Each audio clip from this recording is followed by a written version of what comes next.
Dari awal kita mengatakan bahwa Mas Hasto adalah tahanan politik, korban dari kesenang-wenangan institusi penegak hukum yang memperlakukan beliau sebagai seorang kriminal. Perlu diketahui bahwa sekitar tanggal 14 Desember itu ada utusan yang menemui kami yang memberitahu bahwa Sekjen harus mundur, lalu jangan pecat Jokowi, dan menyampaikan ada sekitar 9 orang dari PDI Perjuangan yang menjadi target dari pihak kepolisian dan KPK. Dan itu disampaikan oleh orang yang sangat berwenang. Dan itulah juga yang menjadi keyakinan kami bahwa seutuhnya persoalan ini adalah persoalan yang dilandasi oleh itikat tidak baik, oleh kesewenang-wenangan.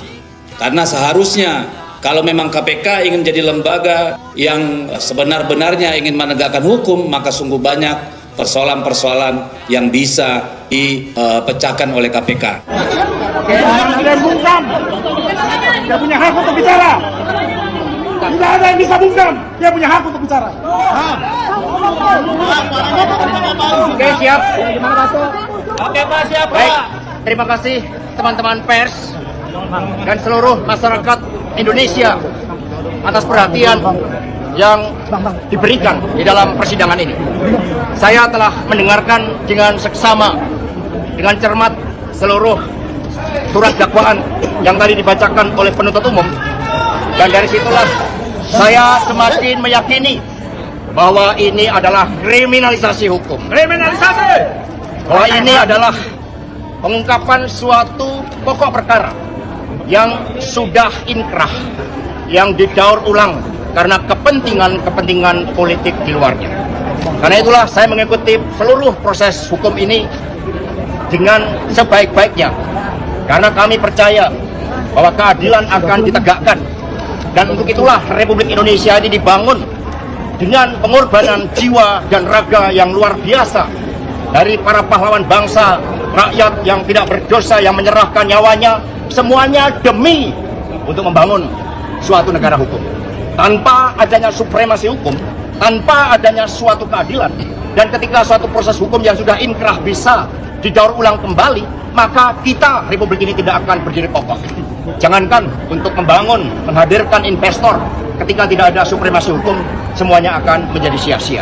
Semoga ini menjadi suatu pelajaran yang terbaik, bahwa cita-cita menegakkan hukum yang berkeadilan adalah cita-cita seluruh anak bangsa kita. Terima kasih. Satyam Eva. Halo kawan, jumpa lagi dengan Toro Channel ya. Assalamualaikum warahmatullahi wabarakatuh. Allahumma sholli ala sayyidina Muhammad wa ala ali sayyidina Muhammad. Bismillahirrahmanirrahim. Oh iya kawan ya, yang berkeyakinan muslim ya, selamat menjalankan ibadah puasa. Semoga bisa full 30 hari. Dan tentunya pahala melimpah buat kawan-kawan semua ya. Dilancarkan rezekinya, dipermudah segala urusan. Dan juga jangan lupa bersedekah atau sedekah ya, dengan cara yang macam-macam, misalkan like, subscribe-nya bosku ya. Oke kawan, kali ini kita langsung aja kita reaction ya Hasto Kristianto ya setelah sidang ya. Jadi Partai Demokrasi Indonesia Perjuangan atau PDIP menuding ya ada operasi politik dalam kasus hukum yang menjerat Sekretaris Jenderal atau Sekjen PDIP Hasto Kristianto, yaitu partai pimpinan Megawati Soekarno Putri ini bahkan melihat penetapan Hasto sebagai tersangka oleh KPK syarat dengan kriminalisasi ya, dan itu juga sudah diungkapkan oleh para pengacara Hasto Kristianto sendiri, dan juga sudah diungkapkan oleh beberapa pihak pendukung PDIP. Kebenaran ada di tangan rakyat, bukan di tangan hakim ataupun jaksa, karena rakyatlah yang bisa menilai, kan demikian ya. ya. Jadi Hasto terjerat perkara suap ya ke pengurusan anggota DPR 2019-2024 untuk pergantian antar waktu serta perintangan penyidikan yang juga menjerat Harun Masiku. Nah, kalau Harun Masiku jelas-jelas dia koruptor kelas kakap ya, yang melarikan diri sampai sekarang belum ketemu. Apa mungkin sudah gini juga bisa ya, karena kalau nggak digini kan mungkin gigit. ya. Oke, kita lanjut ya. Jadi Ketua DPP PDIP bidang reformasi sistem hukum nasional ya, Roni Talepesi ya, yang dulu pengacaranya si siapa itu, Baradaek itu ajudannya Sambo ya. Nah, itu pengacaranya kan si siapa itu namanya tuh, Roni Talepesi ya, yang sekarang sudah menjadi petinggi daripada PDI Perjuangan ya, untuk memberikan dukungan penuh kepada Hasto Kristianto ya. Jadi demikian untuk menghadapi proses hukum di KPK dan proses persidangan yang dimulai tanggal 14 Maret 2025. Bagi PDIP, proses hukum yang saat ini berjalan merupakan bagian dari perjuangan politik untuk menegakkan konstitusi dan demokrasi di Indonesia. Apakah Hasto Kristianto benar-benar terbukti? Apakah memang benar hukum yang sudah inkrah itu didaur ulang dan direkayasa sedemikian rupa sehingga Hasto Kristianto terjerat hukum ya? Oke, langsung aja kita simak. Tidak bungkam. Dia punya hak untuk bicara. Tidak ada yang bisa bungkam. Dia punya hak untuk bicara. Maaf, gelap ya. Gelap ya. Oke, siap. Oke, Pak, siap. Baik. Terima kasih teman-teman pers dan seluruh masyarakat Indonesia atas perhatian yang diberikan di dalam persidangan ini. Saya telah mendengarkan dengan seksama, dengan cermat seluruh surat dakwaan yang tadi dibacakan oleh penuntut umum, dan dari situlah saya semakin meyakini bahwa ini adalah kriminalisasi hukum. Kriminalisasi. Bahwa ini adalah pengungkapan suatu pokok perkara yang sudah inkrah, yang didaur ulang karena kepentingan politik di luarnya. Karena itulah saya mengikuti seluruh proses hukum ini dengan sebaik-baiknya. Karena kami percaya bahwa keadilan akan ditegakkan. Dan untuk itulah Republik Indonesia ini dibangun dengan pengorbanan jiwa dan raga yang luar biasa dari para pahlawan bangsa, rakyat yang tidak berdosa, yang menyerahkan nyawanya, semuanya demi untuk membangun suatu negara hukum. Tanpa adanya supremasi hukum, tanpa adanya suatu keadilan, dan ketika suatu proses hukum yang sudah inkrah bisa didaur ulang kembali, maka kita, Republik ini tidak akan berdiri kokoh. Jangankan untuk membangun, menghadirkan investor, ketika tidak ada supremasi hukum, semuanya akan menjadi sia-sia. Semoga ini menjadi suatu pelajaran yang terbaik, bahwa cita-cita menegakkan hukum yang berkeadilan adalah cita-cita seluruh anak bangsa kita. Terima kasih. Satyam Eva. Oke kan, jadi petinggi PDIP ini ya meyakini ya proses yang sedang berjalan ini adalah bentuk daripada pembajakan fungsi-fungsi penegakan hukum untuk kepentingan politik ya.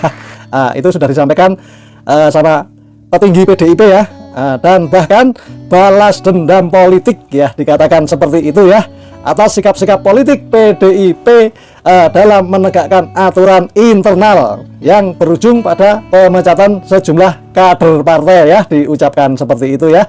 Jadi menurut Roni, keyakinan ini bukan tanpa dasar ya. Partainya menemukan sejumlah pelanggaran pelanggaran yang berdasar ya terhadap hak asasi manusia dalam kasus Hasto Kristianto ini ya. Bukan hanya itu, PDIP juga menemukan adanya proses hukum yang dipaksakan menyiasatkan hukum dalam acara ya, hingga pelanggaran-pelanggaran hukum lainnya. Ini operasi politik terhadap PDIP dan kriminalisasi hukum terhadap Hasto Kristianto, sampai-sampai ada pihak yang menggunakan lembaga survei untuk menggiring opini publik ya. Itu diutarakan oleh petinggi PDIP, yaitu Roni, siapa itu yang mantan pengacaranya Barada kasus Sambo ya, itu loh. Wah, ini bagus sekali nih. Oke, langsung aja kita simak. Lanjut lagi ya. Dengan kehadiran beberapa ketua DPP yang tadi sudah hadir di sini, kemudian juga secara khusus kemarin juga ada pertemuan antara Ibu Ketua Umum dengan anggota DPR RI dari Komisi 3. Tentu saja tidak hanya mencermati kasus hukum yang menimpa pada Sekjen PDI Perjuangan, tapi kasus hukum secara umum ya. Sekarang kan lagi persoalan-persoalan korupsi lagi dibongkar-bongkar. Nah, kalau dibandingkan dengan korupsi yang ada, kasus yang Mas Hasto Kristianto sebenarnya tidak layak untuk ditersangkakan kemudian didakwa. Dan kalau kita mencermati tadi, memang dakwaan jaksa itu adalah daur ulang daur ulang dari dakwaan-dakwaan sebelumnya.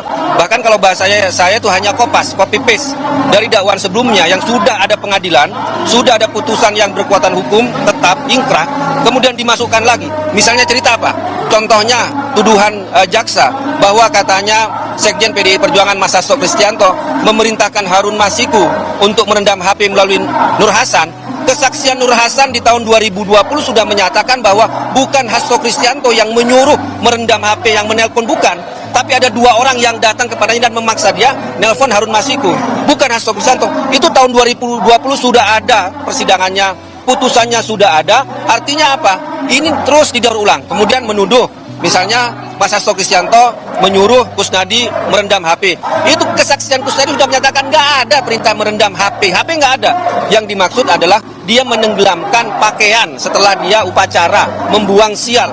Tapi ini diulang-ulang terus oleh jaksa, padahal saksi itu sudah membantah, putusan pengadilan sudah ada, tapi kenapa didaur ulang? Nah ini yang disebut ini kriminalisasi. Apa kriminalisasi itu? Ini kasusnya tidak ada, kemudian didaur ulang, sehingga inilah yang menjadi persoalan. Pokok ini tentu sebelumnya sudah ada diskusi ya, dan kami mempelajari terlebih dahulu. Jadi kami pelajari ada 2 putusan pengadilan yang sudah berkekuatan hukum tetap, karena putusan pengadilan itulah yang menjadi pegangan paling kuat. Seharusnya bagi semua pihak itu jadi pegangan paling kuat. Dan di putusan pengadilan yang berkekuatan hukum tetap untuk 3 orang terdakwa tersebut, sebenarnya sangat jelas tidak ada peran Pak Hasto Kristianto yang kemudian bisa membuat Pak Hasto dijerat sebagai pemberi suap.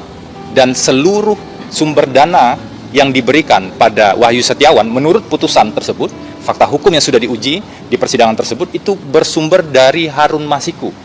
Jadi bisa dibayangkan kalau kemudian tiba-tiba di perkara ini berubah dan ada tersangka baru dan nanti ada perubahan lagi misalnya di proses persidangan, lalu bagaimana dengan fakta sidang yang sudah ada sebelumnya?